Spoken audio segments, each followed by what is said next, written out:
Hello, friends. Steve Stockton here with you. Today, we're going to be talking about the vanishing in Lansdowne Station, the unsolved disappearance of Lily and Jack Sullivan. Join me. Let's take a walk and see.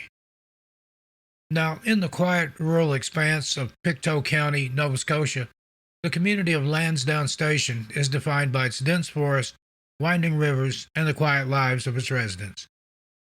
It's a place where tranquility is assumed, a backdrop ill-suited for the stuff of nightmares.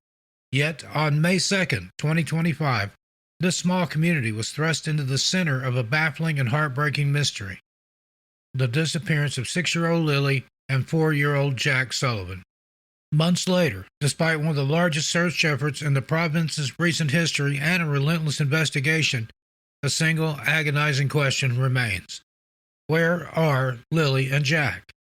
In this video, we'll examine the known facts of the case, the timeline of the disappearance, the massive search and investigation that followed, the key individuals involved, and the corrosive effect of public speculation on a family and community consumed by uncertainty. Now, let's take a look at the day they disappeared. The official narrative of the children's disappearance begins on the morning of Friday, May 2nd, 2025. Lily and Jack Sullivan lived in a rural home on Garlock Road with their mother, Malaya Brooks Murray, their stepfather, Daniel Martell, and their baby sister. The property itself is isolated, surrounded by the challenging terrain that would soon become the focus of a desperate search: thick woods, steep banks, and marshy ground. According to the account provided by Brooks Murray and Martell, the morning was unremarkable until it wasn't. They told investigators they were in their bedroom with their baby when they realized the house had gone quiet. Now, if you're a parent, you know about those sudden quiet moments that you know you need to go check. When they could no longer hear Lily and Jack, whom they said had been in the kitchen moments before, a subsequent search of the home and the immediate property yielded no sign of the children. At 10:01 a.m., Malaya Brooks Murray placed a frantic 911 call, reporting her 2 eldest children missing, believed to have just wandered off.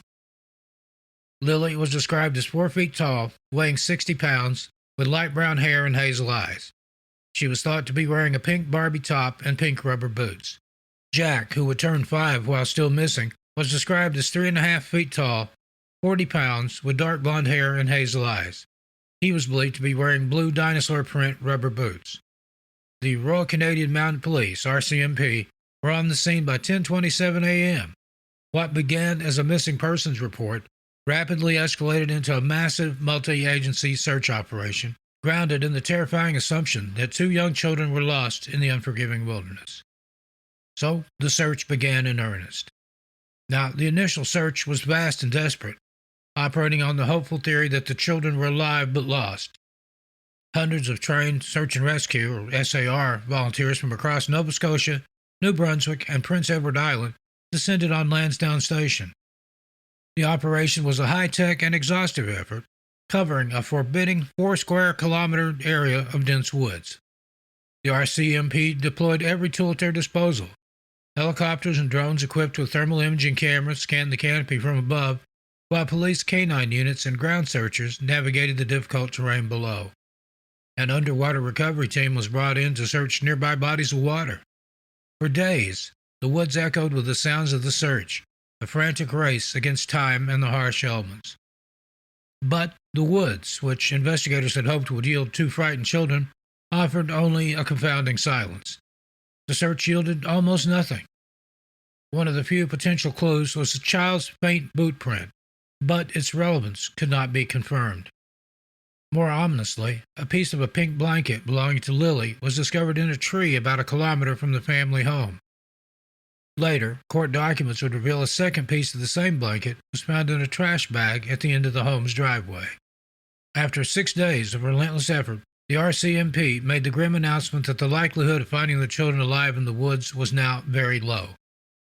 On May 7, the large-scale SAR operation was officially scaled back.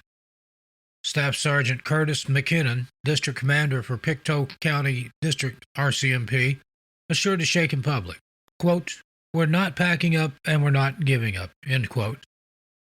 The case was transitioning from a rescue mission to a long-term investigation, and in this investigation, they tried to run through all scenarios.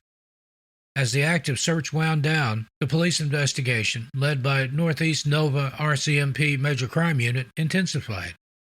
The case was officially added to the province's Major Unsolved Crimes program, and a reward of up to $150,000 was offered for information leading to the children's location. Investigators began the painstaking process of following leads, interviewing witnesses, and examining the family's account. Court documents, released to the media months later, provided a glimpse into the widening scope of the investigation and the questions investigators were asking. The public's last confirmed sighting of Lily and Jack was not at their home on May 2nd, but the day before. On the afternoon of May 1, 2025, the children were seen with family members on video surveillance at a Dollarama store in the nearby town of New Glasgow. This established a critical, if incomplete, timeline. The investigation has been an enormous undertaking. By November 2025, the RCMP confirmed they had assessed over 860 tips from the public, reviewed more than 8,000 video files from the surrounding area, and conducted numerous formal interviews. Both Malaya Brooks Murray and Daniel Martell were administered polygraph tests, though the results and their implications have not been made public. In September, a new specialized search was conducted. 2 RCMP police dogs, specifically trained in the detection of human remains, were brought in to search a 40-kilometer area near their home. This development, while standard procedure in such cases, signaled a grim turn in the investigation's focus. According to the Global News, the cadaver dogs, however, did not find any remains. Now, the RCMP has been steadfast in its public messaging, maintaining that the case is officially a missing persons investigation and that, quote, all scenarios are being considered, end quote. They have stated that there is no evidence to suggest the children were abducted, but they have also not ruled out foul play.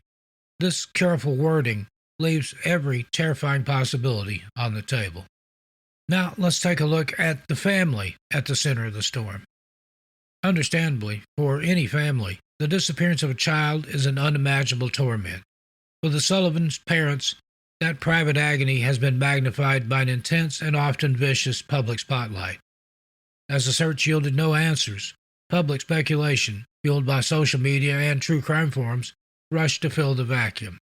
Much of the speculation is focused on the children's mother and stepfather. Daniel Martell, in particular, has been subject to intense online scrutiny for his public statements and demeanor. In a move that only served to fan the flames, Martell began publicly questioning the official wandered-off theory that he and Brooks Murray had initially reported. In October, at a vigil held to mark Jack Sullivan's 5th birthday, Martell told reporters, quote, I believe at this point in the case that they're not in the woods and they didn't wander into the woods, end quote. Again, that's from the Global News. He argued that the exhaustive search, which found no trace of the children, made it, quote, not feasible, end quote, that they were simply lost. Now, while this statement reflects a conclusion many in the community have already reached, it opened a chasm of new, darker questions. If they didn't wander off, then what happened? Malaya Brooks Murray has been less public, but she issued a heart-wrenching statement through the volunteer missing persons group, Please Bring Me Home. In her plea, she described her life as a nightmare and the pure pain of not knowing her children's fate. Quote, the longing I have for them to come home, back to me, is a greater feeling that I could never imagine feeling or put into words, end quote, she said, according to People magazine. Adding another layer of complexity to the family dynamic is Belinda Gray, the children's paternal grandmother. Gray, who's been estranged from the children, has become a public advocate for them, relentlessly seeking answers and criticizing what she feels is a lack of transparency from both the family and the police. I'll never stop speaking out, Gray told CTV News. I owe them that. Her public quest for accountability, which includes pursuing legal guardianship to access the children's school and child services records, highlights the fractured relationships at the heart of the tragedy. And there's a community here that's in limbo. The disappearance of Lily and Jack Sullivan has left a permanent scar on Pictou County. The case is a constant, painful presence, reminiscent of other tragic cases in the province, such as the 2020 disappearance of 3-year-old Dylan Eller in Truro. These events shattered the foundational sense of security that rural communities are built upon. The case has also become a cautionary tale about the role of social media in modern tragedy. As the Walrus magazine noted in an in-depth article, the vacuum of official information was quickly filled by, quote, a frenzy of online speculation, end quote. Armchair detectives on YouTube, TikTok, Facebook, and other forums have dissected every piece of available information, often generating baseless rumors and harassing the individuals involved. This rumor mill, as one local politician called it, has complicated the investigation and compounded the family's trauma. Robert Parker, the warden of the municipality of Pictou County, lamented the public's rush to judgment, urging people to stick to the facts. But in a case with so few facts, speculation becomes a destructive force of its own. In conclusion, in the 7 months after Lily and Jack vanished, the case is no closer to a resolution, it seems. It remains a mystery defined not by evidence, but by its stark absence. The woods that were supposed to be their playground have been searched and found empty. The family home, a place of supposed safety, is now the epicenter of a criminal investigation. The narrative has fractured. The 2 young children, wearing only rubber boots, managed to wander so far into the dense wilderness that they left no trace, eluding hundreds of trained searchers and trained dogs. Or does a more sinister explanation lie behind the closed doors of the house on Garlock Road? The police, bound by procedure, continue their methodical investigation, following every tip and re-examining every statement. The family, splintered and grieving, lives in a state of suspended animation, if you will, unable to properly mourn and unable to move forward. And the community, along with a watching nation and world, is left to wait, hoping for a breakthrough that will finally break the unbearable silence and answer the only question that matters.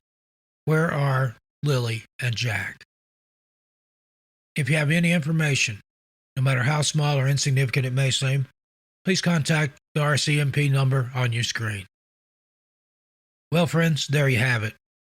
What do you think of this sad, sad case? As always, I look forward to your comments, but please keep it friendly and respectful. As for me, I'll see you a little further on down the trail. I'm Steve Stockton, and I'll talk to you next time. Please, tell your animals I said hi.